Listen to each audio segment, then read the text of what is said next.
ఈ సంఘాన్ని స్థాపించినటువంటి మందిరాన్ని స్థాపించినటువంటి శాస్త్రరత్నమ్మ గారు ఎంతవరకు చదువుకున్నారండి? ఆమె స్కూల్కి వెళ్ళలేదు,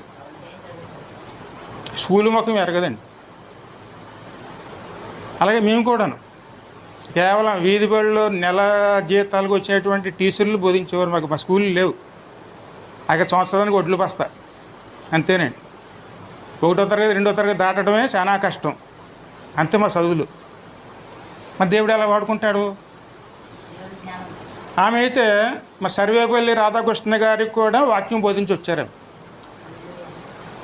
ఇందిరాగాంధీ గారికి వాక్యం బోధించారు. మైసూరు మహారాజుకి వాక్యం బోధించారు. 7 మహారాజులకి వాక్యం బోధించారు. 60 దేశాలకి దేవుడు తిప్పారు. అనేక చోట్లకి తీసుకెళ్ళారు. అద్భుత కార్యాలు జరిగి బైబిల్లో ఉన్నటువంటి అనేక అద్భుతాలు ఆమె జీవితంలో ఉంటాయి.